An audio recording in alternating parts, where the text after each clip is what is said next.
A Bíblia sendo aberta, Cristo sendo proclamado, vidas sendo transformadas pela graça. Você está convidado. Assista o culto completo agora.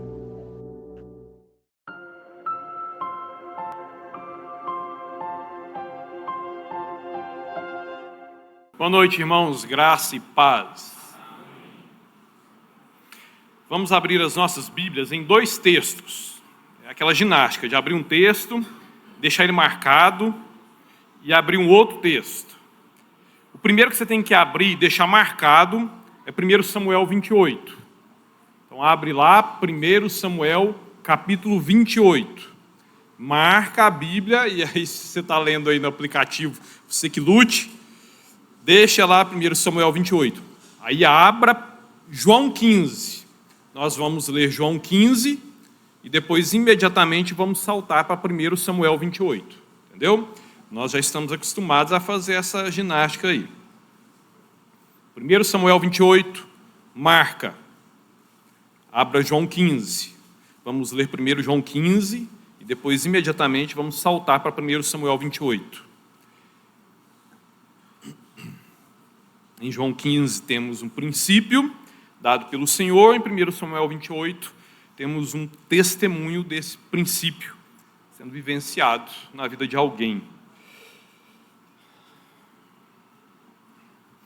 E aí quando você encontrar e deixar os dois textos aí marcados, feche os olhos, ore ao Senhor, peça a Ele para falar com você nessa noite.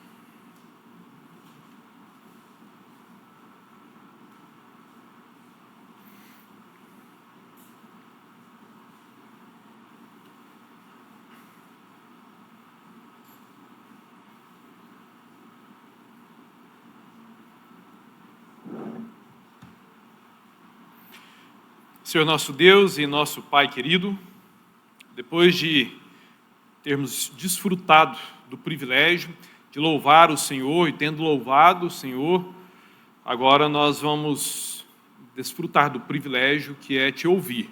Para isso nós vamos ler a Tua Palavra e meditando nela, cremos que o Senhor falará conosco.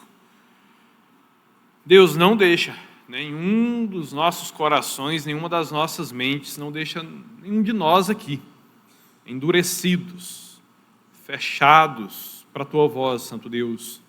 Ainda que estejamos assim, ainda que alguém assim esteja, Espírito Santo de Deus, visita estes,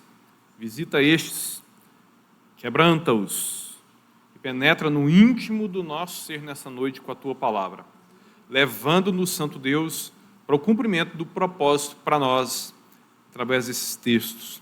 Em o nome santo do Senhor Jesus, amém. João 15, 1. João 15, versículo 1. Disse o Senhor Jesus: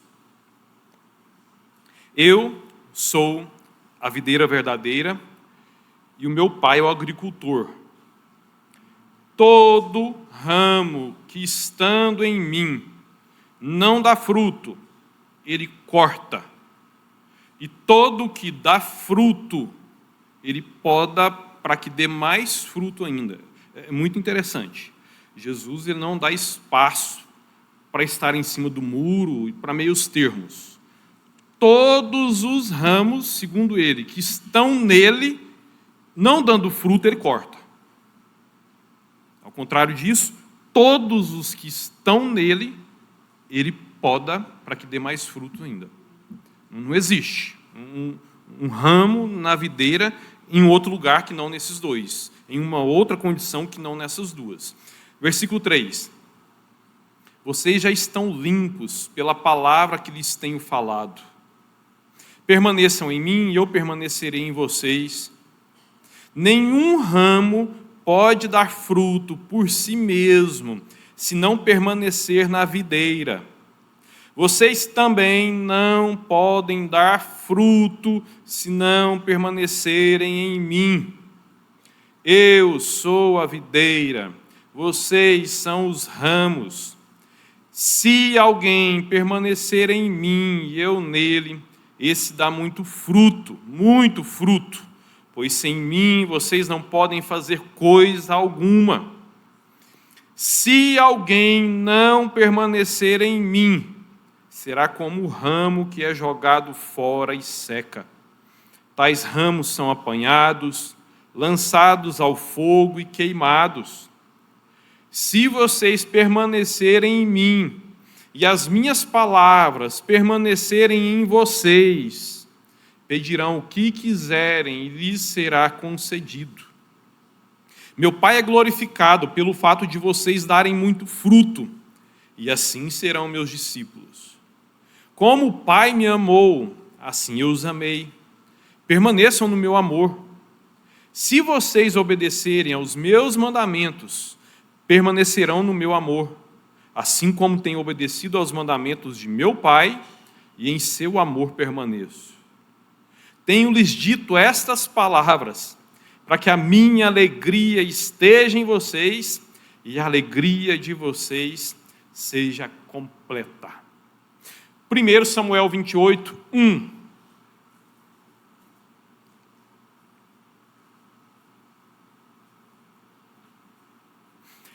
Naqueles dias, os filisteus reuniram suas tropas para lutar contra Israel.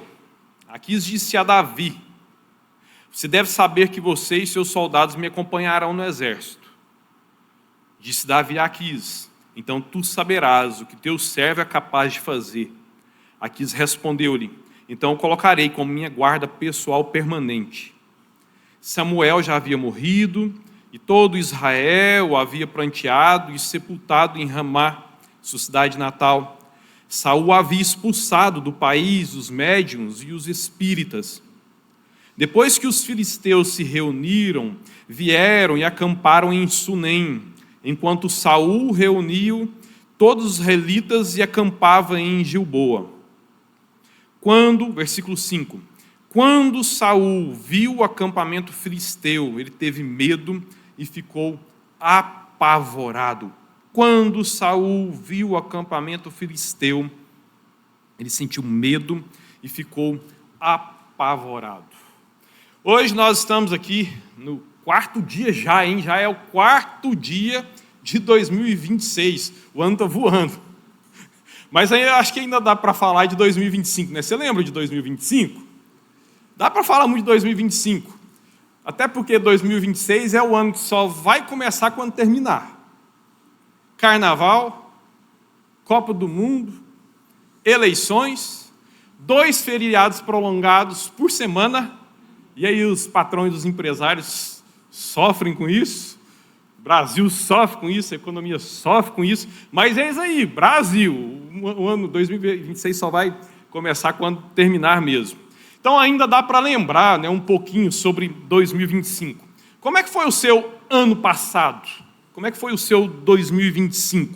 Como é que foi a sua vida? Fazendo assim, né, uma avaliação, fazendo assim uma leitura, observando como é que você viveu, as coisas que aconteceram, como é que você chegou no final de 2025, entrou em 2026, com aquela sensação assim, graças a Deus acabou 2025, graças a Deus começou um novo ano, ano novo, vida que segue. Como é que foi a sua vida lá em 2025? Sua vida, assim, foi uma vida produtiva?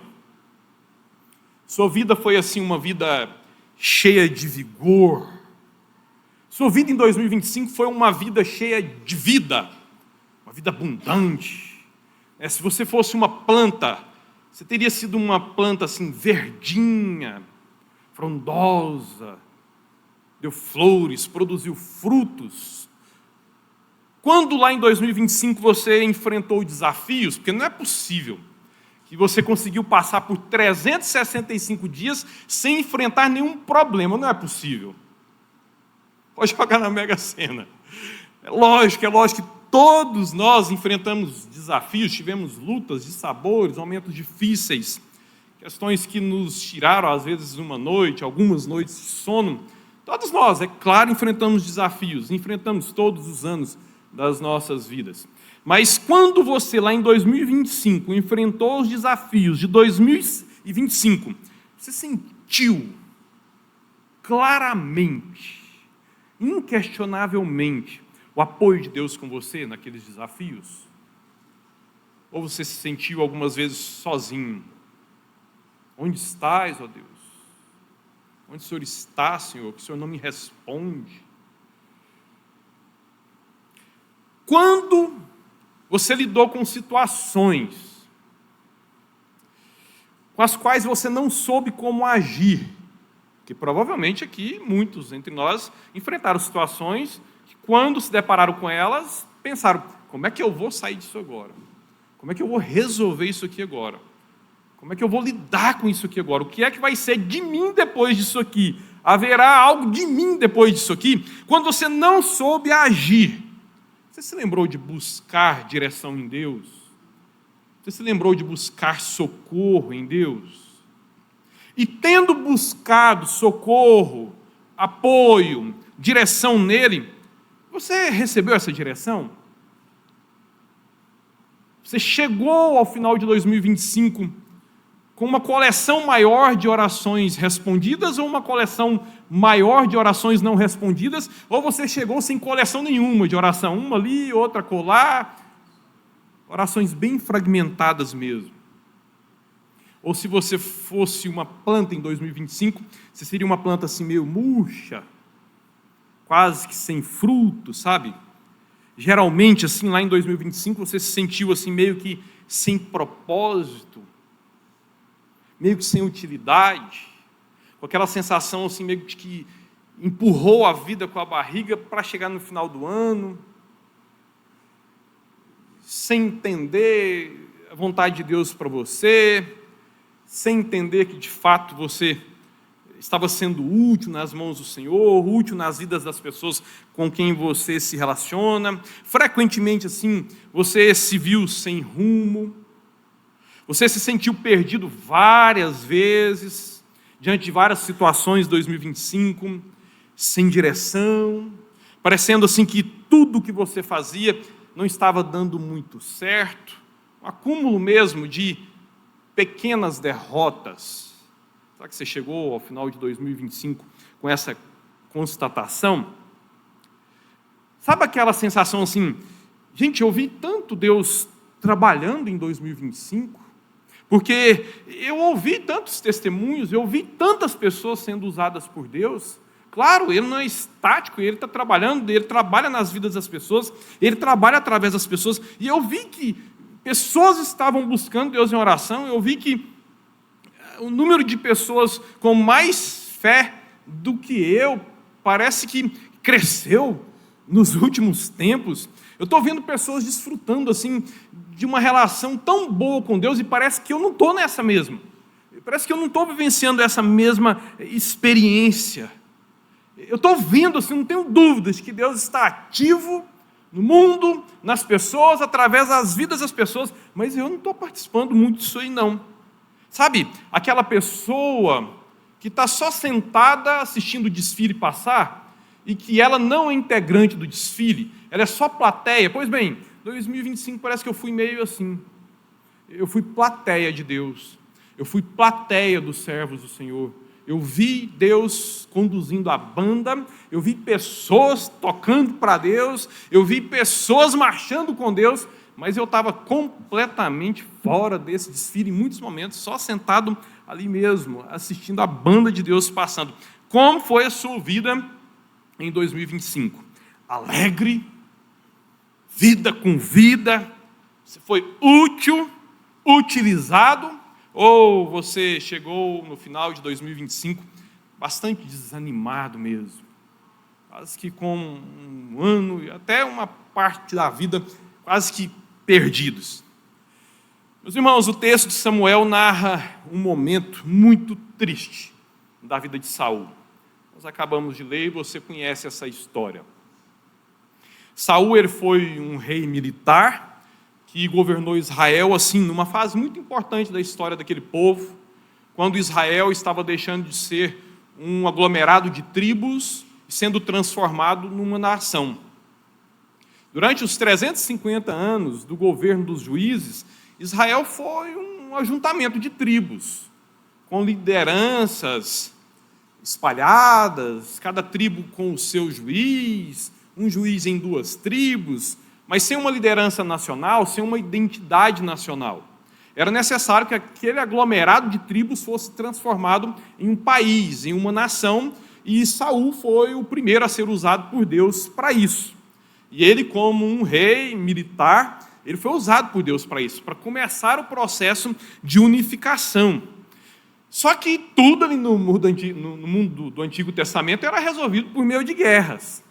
Então, para realizar essa façanha unificadora, a vida, os 40 anos do reinado de Saul, foi marcado por guerras sobre guerras, guerras depois de guerras. Foi um rei legítimo militar mesmo.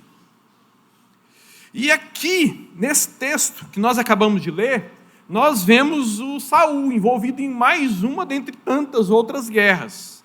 Os inimigos clássicos, os israelitas, os filisteus, se levantaram mais uma vez para atacar Israel.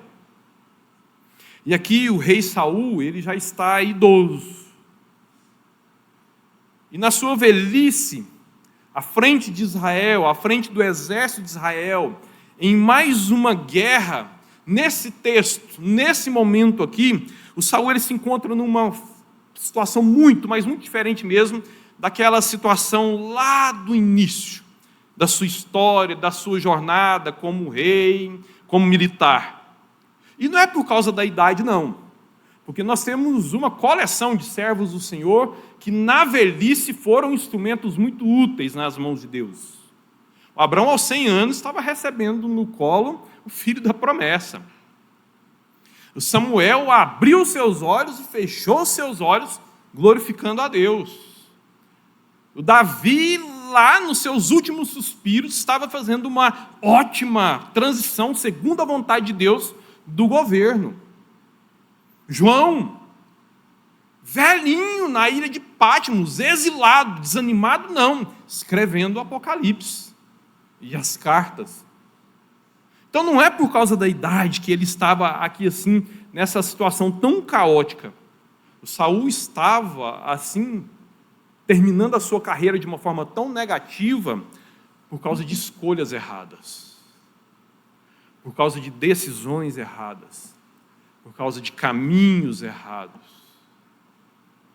Saul ele está aqui nesse momento desse texto, desesperado ante a ameaça do inimigo, e ele está desesperado não sem razão, porque o Saul aqui nesse momento, ele está sem bons conselhos, e ele está completamente se sentindo sem direção. Isso porque o Samuel, o homem de Deus, o profeta do Senhor, aquele com quem Deus falava, e através dele Deus falava com o rei, e tinha sido assim desde o início do governo de Saul, o Samuel já tinha morrido. Mas mesmo antes do profeta Samuel morrer, Samuel já tinha abandonado Saul. E Samuel tinha abandonado Saul, sabe por quê? Porque o próprio Deus já tinha rejeitado Saul, já havia se calado para com Saul, e mandou que Samuel deixasse de aconselhar Saul, a ponto de em algum momento o Samuel ali, triste, preocupado com Saul, Deus vem dar uma bronca em Samuel, dizendo: até quando você vai ficar se preocupando com Saul? Se eu próprio já tirei dele meu espírito, se eu próprio já decidi não andar mais com ele, Samuel, você vai ficar me contrariando, se preocupando com ele, sendo que essa foi uma decisão minha. Deus falando assim a respeito de Saul, que tristeza. Deus agir assim para com alguém, Deus desistir, Deus retirar a sua graça, Deus retirar a sua unção de alguém passar por isso. Por isso ele está ali, sem bons conselhos, sem uma direção segura. E não bastasse, ele também estava sem suporte, sem apoio espiritual, mas também sem um apoio humano, sem um apoio material, sem apoio ali na condução do exército. Isso porque Davi, o seu genro, que tinha sido durante muitos anos o seu principal soldado, aquele que mais trouxe vitórias para o exército de Israel durante o reinado de Saul, o Davi estava fugindo de Saul. E ele estava fugindo de Saul porque Saul queria matar Davi. E Davi, vendo que não conseguiria escapar de Saul, se escondendo apenas no território de Israel, ele estava agora se refugiando lá na terra do inimigo, morando lá na casa do principal inimigo de Saul. E aí, qual é a situação, qual o desespero no coração e na mente de Saul? Davi sabe o meu jeito de conduzir o exército. Davi conhece todas as minhas estratégias de guerra. Davi sabe todos os meus jeitos de mover as tropas. Ele sabe, ele conhece a minha mente militar. E agora está lá Davi, junto com Aquis, junto lá com os governantes dos filisteus, e aqui estão os filisteus invadindo o território de Israel, e eu não sei o outro jeito de lutar, eu só sei esse jeito. E Davi sabe tudo que eu sei. Ele conhece a minha mente. Quantas vezes ele se sentou comigo diante do tabuleiro das peças dos soldados de Israel, dos soldados inimigos. Ele sabe, qualquer passo que eu der nessa guerra, junto com o inimigo, tem um cara lá que sabe o meu jeito de agir, que vai prever cada um dos meus passos. Saul, ele está aqui se sentindo perdido como ele nunca se sentiu antes.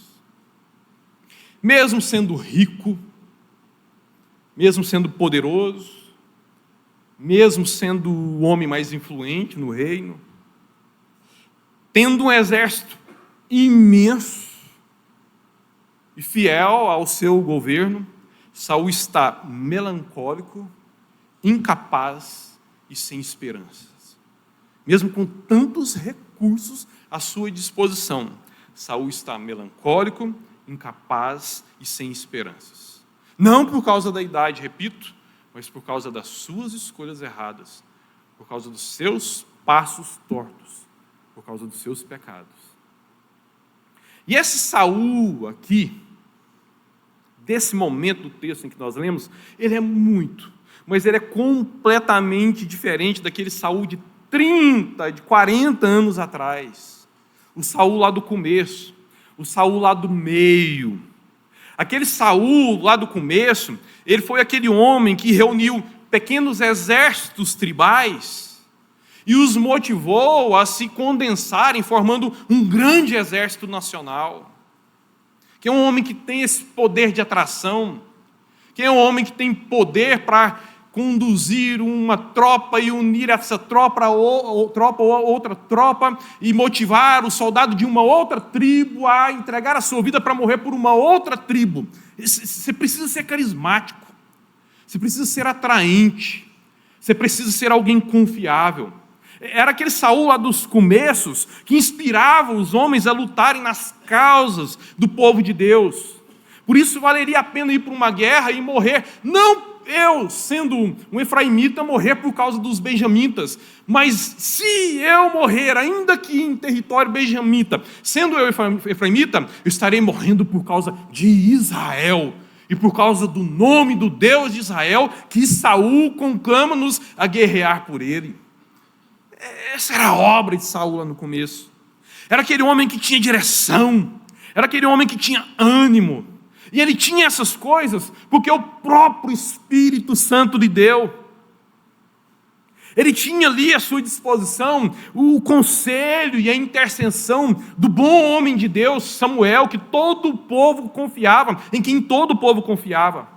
E durante muito tempo à frente do exército de Israel, ele teve o grande soldado Davi, o homem segundo o coração de Deus, com quem Deus estava nas batalhas e que trouxe vitórias que nunca perdeu em campo de batalha, lutando em nome de Saul e do Deus de Israel.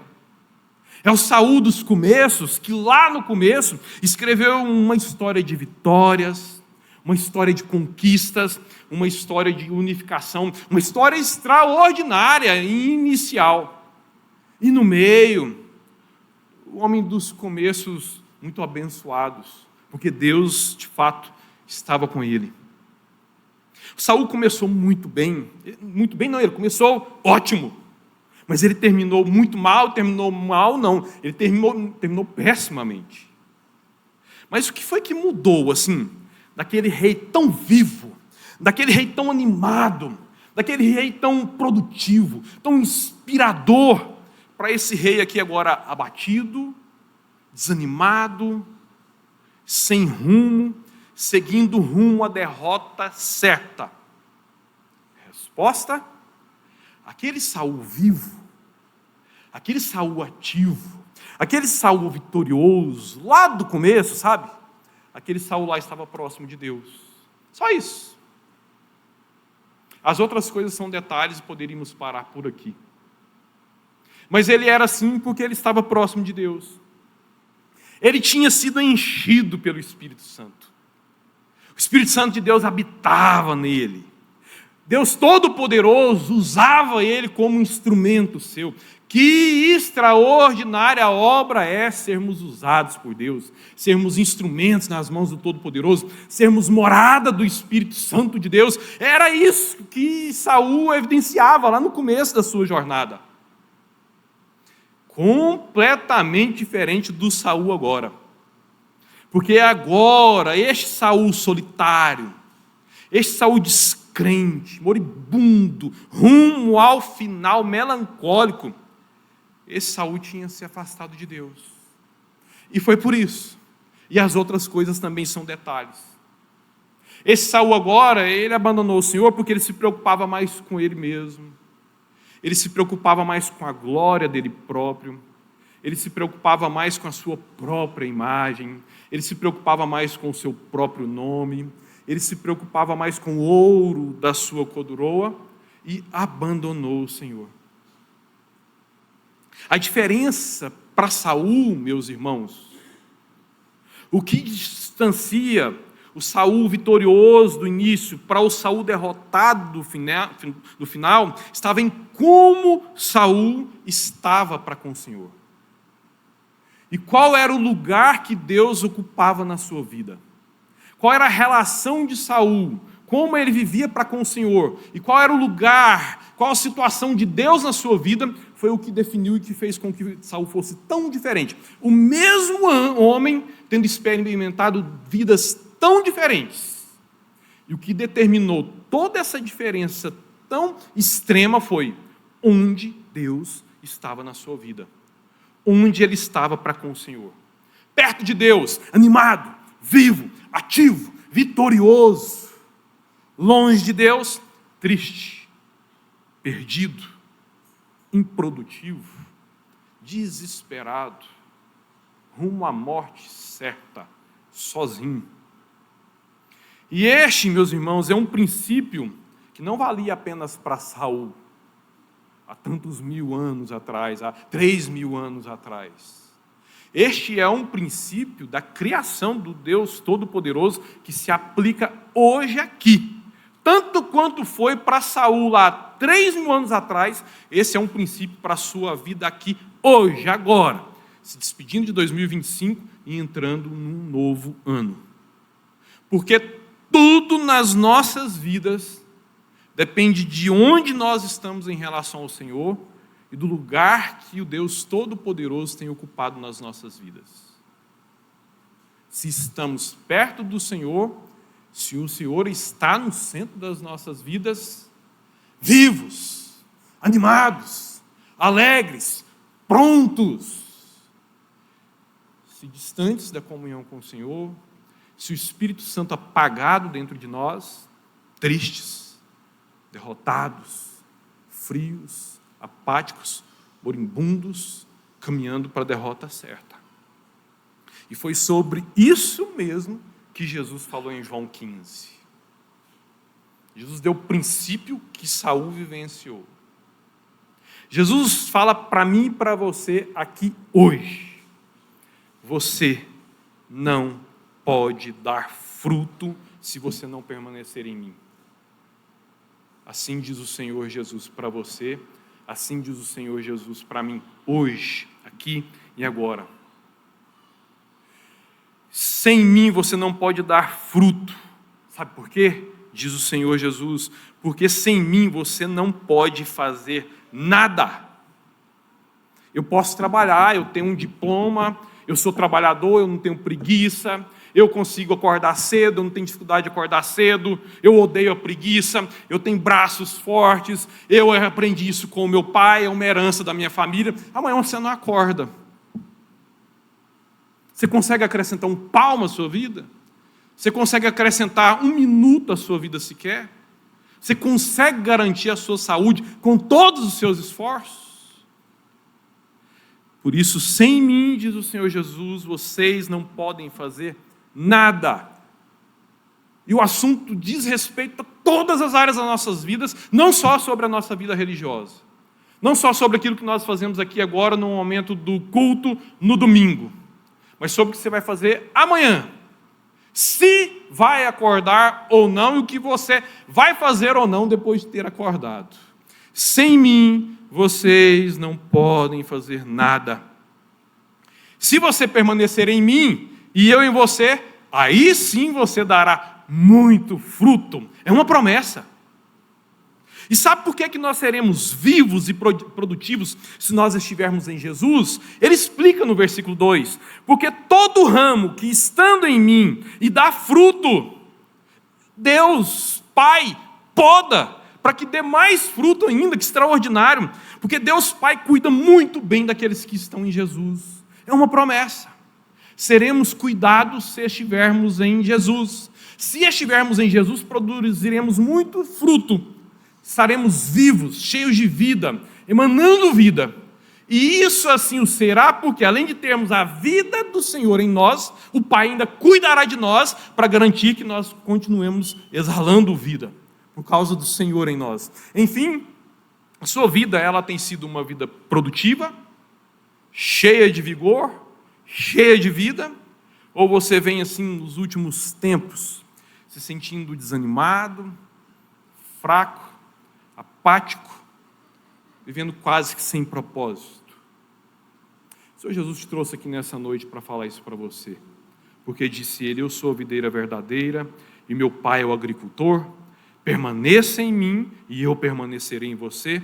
Nenhum ramo pode dar fruto por si mesmo, se não permanecer na videira que sou eu.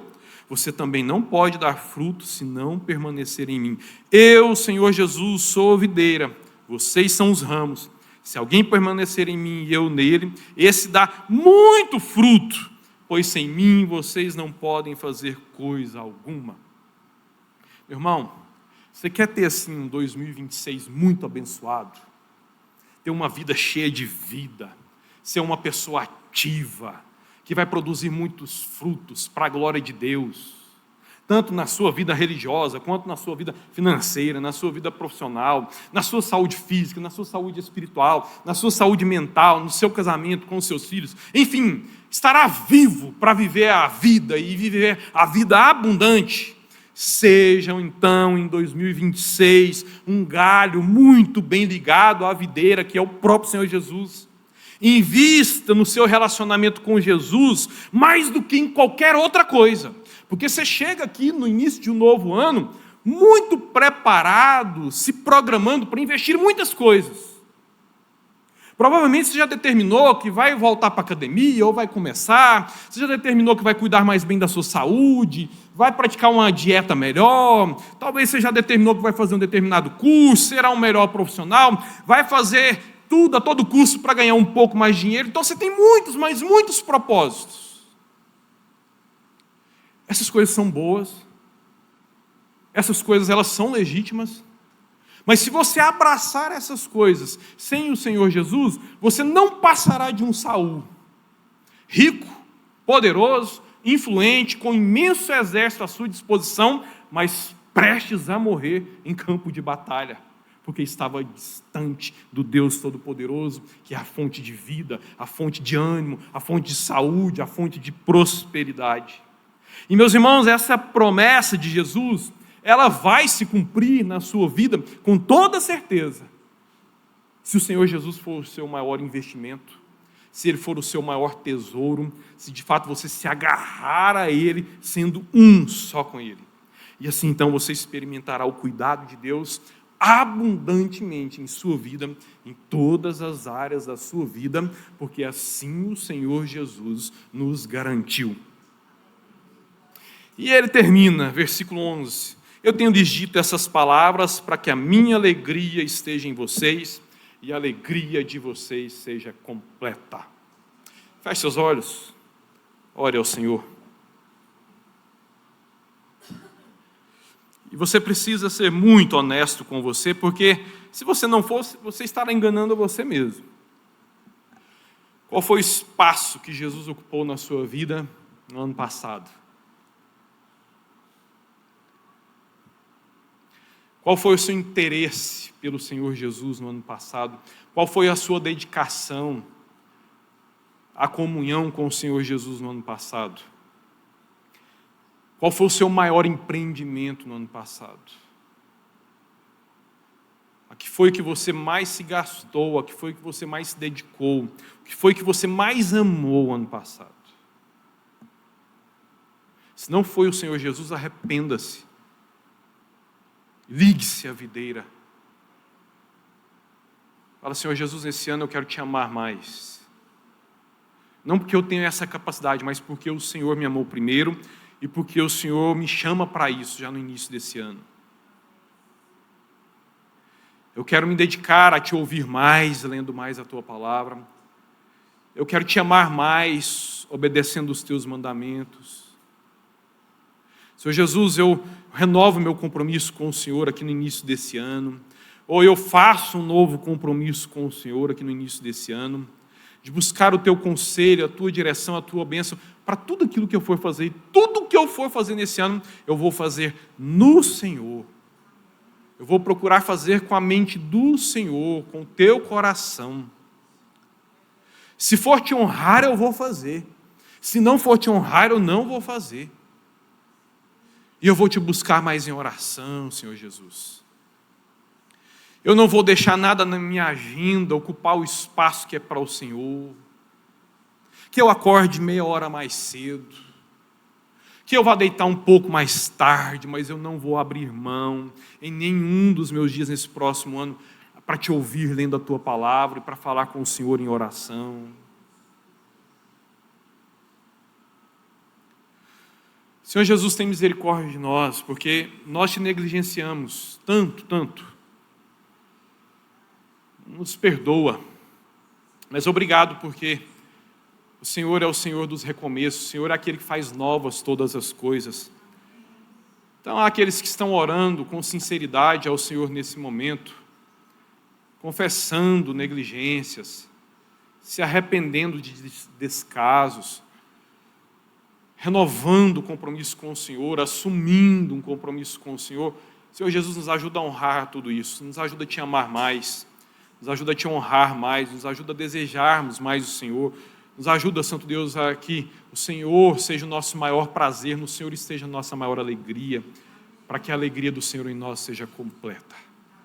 Nos abençoe assim, Santo Deus, em nome santo do Senhor Jesus. Amém.